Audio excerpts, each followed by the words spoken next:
Good morning, beautiful people, and we are off to enjoy this beautiful day. So, we're back from the gym. We had a great shower, and we are ready to dive into our content for today. So, I want to use this as a learning opportunity to become more familiar with video editing and video software, and really just use this as a platform to document my journey, but also to give God all the praise, honor, and glory that He is due for the place that I have found myself to be in today, and for all of the many things that He has blessed me with in my life, all of the lessons that I've learned along the way.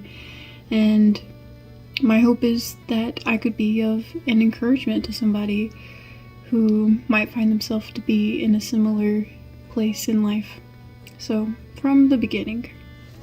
So it started, I was a junior in high school, and I had always considered the military to be an option, but wasn't really sure about which direction God would have for me to go after high school. So I had a friend who was really enthusiastic about speaking with a recruiter and learning about the different opportunities that the military was going to have for her, and that kind of became something that we shared between us. So for me, I knew in that moment that my biggest obstacle was going to be losing the weight, because it's the military. There are requirements. You have to be within a certain physical standard in order to qualify to join the military. So that's where we started. My friend and I, we both joined a gym. We both started carrying around gallons of water to school every day. We were the people, always lugging these around. And I think it's silly because here where I am now, it's literally so common, but that's just because the water quality is frighteningly terrible. That's another story for another day. Back to my story. So, we started meal prepping, we were even taking turns meal prepping lunches for the other person, and we would bring lunch for both of us for the week, for the day, whatever it might be. We were accountability partners, and we went at it. So during the process is where I learned the most. I learned about nutrition. I learned about feeding my body as fuel and not just perceiving food to be some type of enjoyment. And I really gained a fervent interest in working out and eating healthy, and that definitely jump-started my journey to a healthy lifestyle, which allowed me to be the place where I am today. So after I lost the weight, it took me about a year and a half to lose a little over 100 pounds. I was just close enough to the range that I could start speaking with a recruiter and start having more serious conversations about going to MEPS. So I had been in contact with her over the course of the year and a half that I was losing the weight, and she was very supportive. We even had a session or two where we went to the gym together, and she taught me different exercises that she enjoyed, and that definitely motivated me, and it was great to have that support. And she was also very helpful in just making me aware of the different opportunities that were available to me in the military, since there are certain things that you wouldn't know unless you're within the organization. So I learned about jobs that were involved with information technology. I learned about jobs that were related to cryptography, and I knew that of these two areas that I wanted to find myself in a position within one of these two areas. So about a year before I finally made it to MEPS, I went on my first hiking trip. I had been for walks through the woods with friends before, but I consider this to have been my first true hiking trip. So my friend and I, we went to Amicalola Falls in Georgia, and those waterfalls remain one of my favorite places even until today. But I just remember like walking as we were approaching the waterfall and just feeling this overwhelming sense of peace, and I just found myself to be in a prayerful state. And of course this was something that I was contemplating a lot, so that was my prayer that day. It was, God, give me clarity, help me to understand the direction that you would have for me to pursue. And I knew in my heart and in my mind that day that I was intended to be a CTI, so a cryptologic technician interpretive. After that point, there wasn't any doubt in my mind that that was where God wanted me to be, and that is where I would end up. So, fast forward, I go to MEPS for the first time, and I meet the weight requirement, but I find out that there are other medical waivers that I need. So, the reason I was interested in the Navy over any other branch was for a few different reasons. But one of the primary reasons was because the Navy was the only branch that would accept someone with a history of asthma. And I grew up with a pretty severe case of asthma. But through the course of working out and losing weight, I found myself to be in a place where it wasn't anything that bothered me anymore. So I had to get a waiver for that, and there were at least 2 other medical related issues that I had to get waivers for. So that took a couple of months. I finally arrived at the day that I was supposed to be going to MEPS. So this would have been May. This would have been May of 2020. So the day before I go, I'm at my recruiter's office, and we do a weigh-in, and we're answering questions and asking questions, and I had an appointment that day, and I didn't expect to be at my recruiter's office for so long. So as I'm leaving, I find myself to be in a bit of a rush. First mistake. Second mistake, it hadn't been long before that I had purchased a new vehicle, because my other vehicle was getting older. I didn't know when I was going to ship for the military, and it was just a decision that I made. So, you know, when you have a new car and you're just enjoying like the different features and just the way that the car rides, and sometimes important things slip your mind. So I'm leaving the recruiter's office that day. I'm on the way to my appointment. I'm in a bit of a rush, and I'm merging off of a 2-lane highway onto like another road, and the speed limit drops from 55 to 35 in the blink of an eye. So I was going a bit faster than 55. I got pulled over going a bit faster than that 55 in the 35 by a Georgia State Patrol. And if you're familiar with Georgia, you would be familiar with the Georgia State Patrol, because they are merciless. Merciless. I told this guy, officer, respectfully, sir, so respectfully, I am leaving for boot camp tomorrow. Like, please? Like, do you know the amount of paperwork that's going to be involved if you carry this out and you give me a ticket? He was like, I'm sorry, ma'am. You're going way too fast. So, I deserved it. He wrote me a ticket. I knew I was up crap creek. No paddles. So, I called my recruiter to let them know. And I already knew by other paperwork that I had to sign that you're not allowed to ship if you have an open ticket or an open court case. So here I am with a ticket that I can't pay yet, and I'm supposed to leave for MEPS the next day. So I'm scolded very, very much in a military style from not only my personal recruiter, but another recruiter in the office and the chief of the recruiting station. I got a phone call from each of them, and they all told me about how irresponsible I was, and yeah, it was a great day.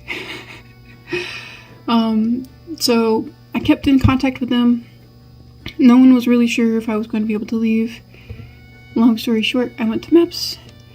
As I'm at MEPS, I disclosed the fact that I got a speeding ticket the previous day, and every 30 minutes I'm calling the Georgia State Patrol office to see if my ticket has been posted so that I can pay it. They wouldn't even let me go through medical that day until they knew that my ticket was resolved. So it got to be close to lunchtime, and they told me that it wasn't going to happen, that I wasn't going to leave that day. So I called my friend. My friend came to pick me up, and I was capital B bummed. I was ready to leave. I had quit my job. I had broken the lease at my apartment. I had already said bye to all of my loved ones. I was prepared to leave that day and didn't really know what the next couple of months were going to look like for me. Because that day they told me that the next time that there was going to be an opening for someone to ship in the rate that I had originally signed was going to be September. And this was April, May, June, July, August, September. 5 months. 5 months without a job, without a secure place to stay. For lack of better words, all I could do was look to God. And I was just like, God, I know you're in control.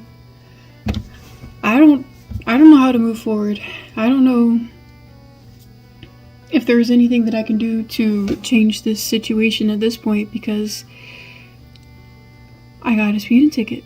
There's nothing that I could do about that. But I knew that he was in control, so I continued to pray. So, this is the exciting part of the story. The first contract that I signed was not for a CTI. It was for an IT rate. But you're like, wait, Lyd, you said you knew God wanted you to be a CTI. Yes. But my recruiter kept telling me that she was going to schedule me for a language aptitude test that was required for us to be able to qualify for the CTI rate. So because she failed to schedule me for that test, mind you, she did make sure that I was scheduled for a nuke test, which I didn't pass, and I didn't want to pass. But, it was prioritized that I have time to take that test. Anyway, God knew what he was doing, and sometimes things have to happen a certain way in order for him to get the most glory. So, I told them, my recruiters, that if there were any other openings for anything crypto or Intel related, to give me a call to let me know, because I would like to ship as soon as possible. Fast forward, next day. Ooh, Lyd had been praying. I had been crying. I knew it wasn't up to me.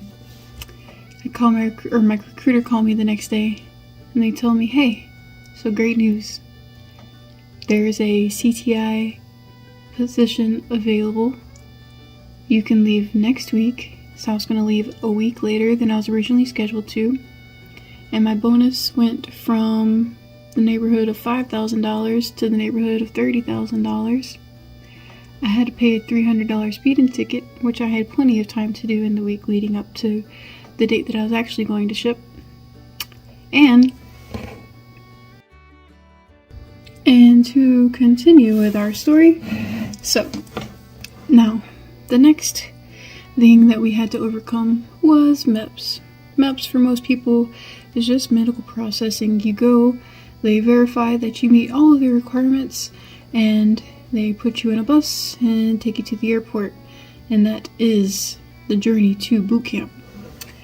For me, this was 2 months into the pandemic. The gym had closed a month, maybe a month and a half before. I'm not a person to make excuses, but I wasn't at my best. I was definitely riding the line of the requirements necessary for me to qualify to ship. So my recruiters knew that I was pretty close, so they gave me some herbal drink that they asked me to drink like 3 times the day before I shipped, and then I was supposed to drink it that morning before I went to weigh in.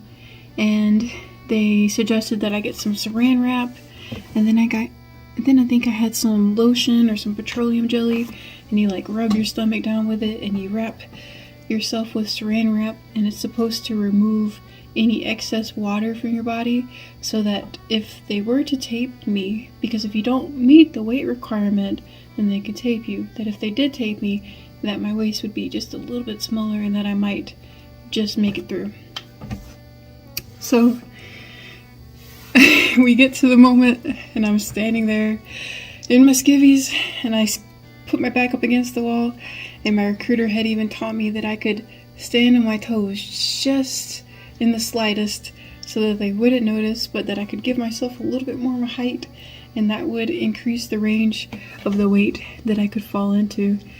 And I just barely made it, skin of my teeth.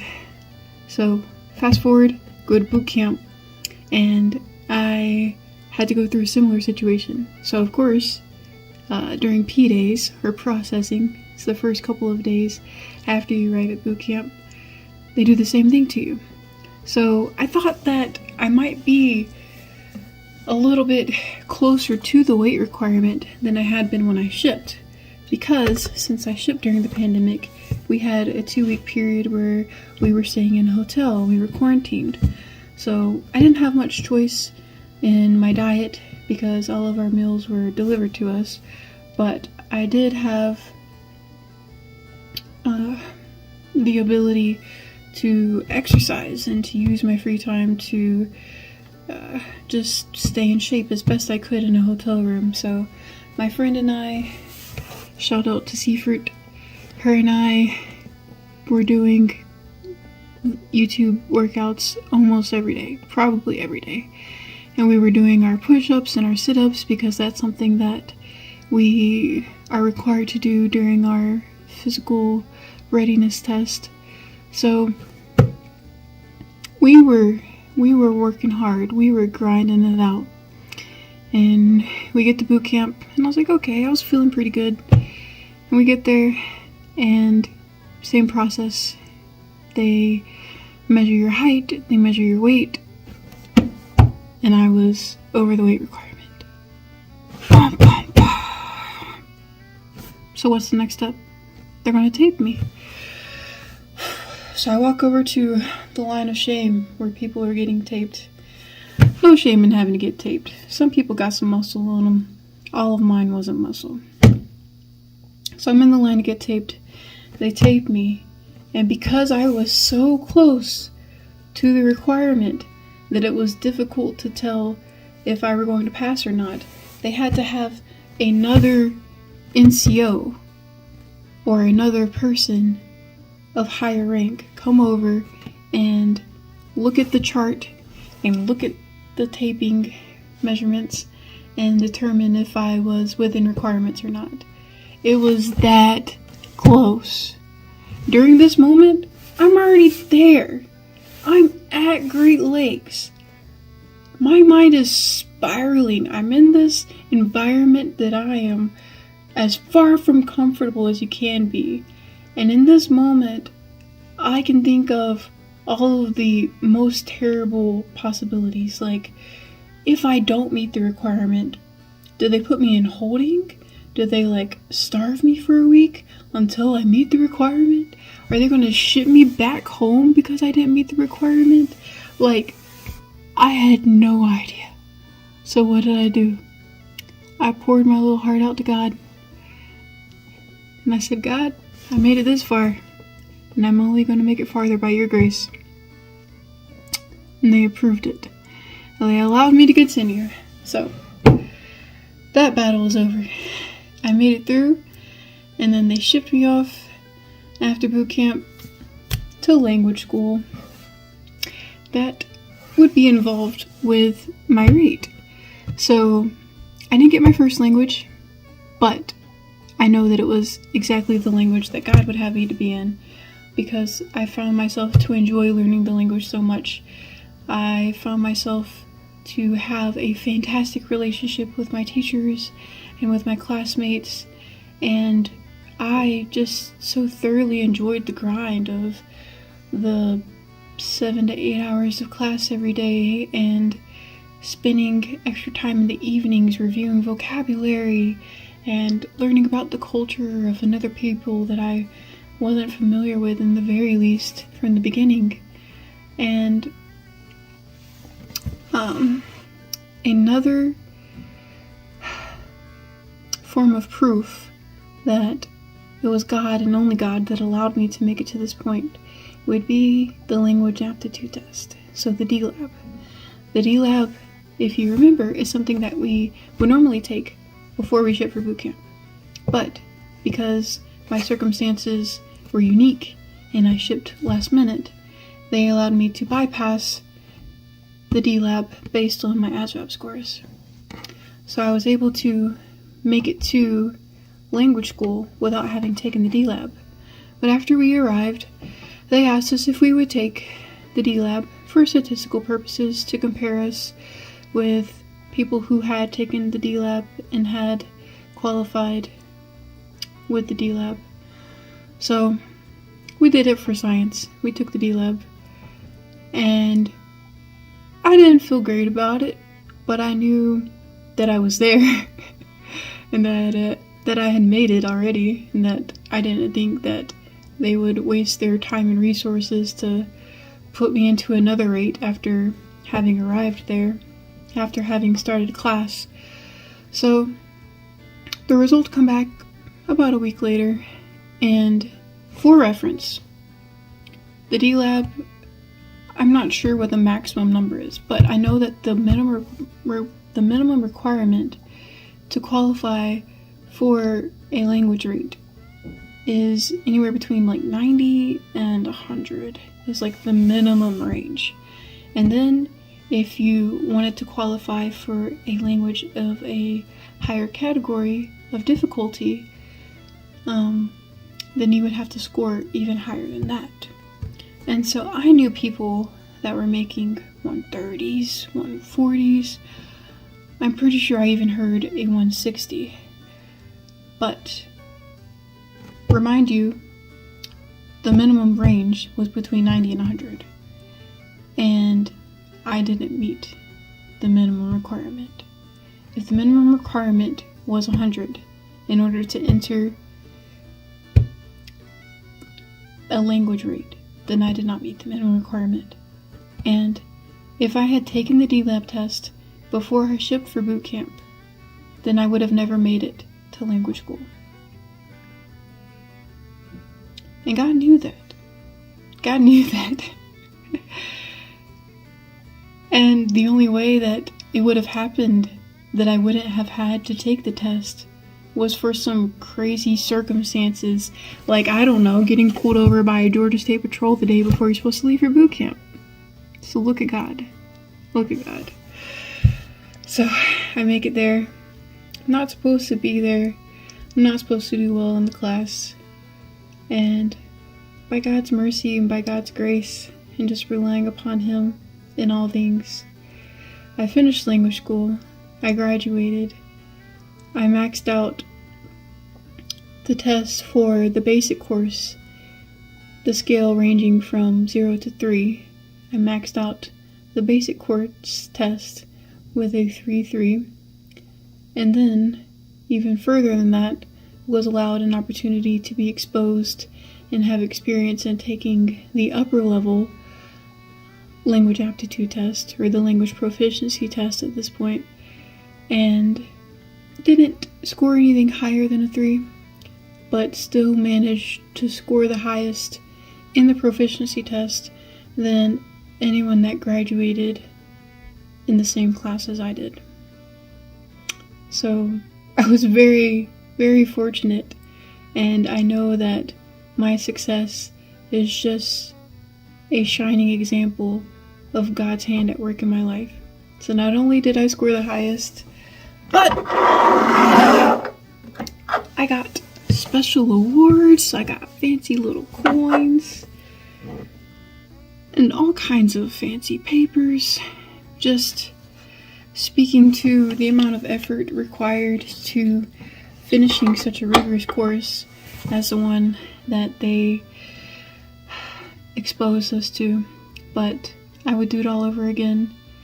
I know that because of these things, because of these experiences, that I am exactly where God would have me to be, and I'm so looking forward to everything that is going to come in the future. Thank you for your time. And until I make another one of these, I'll see you next time.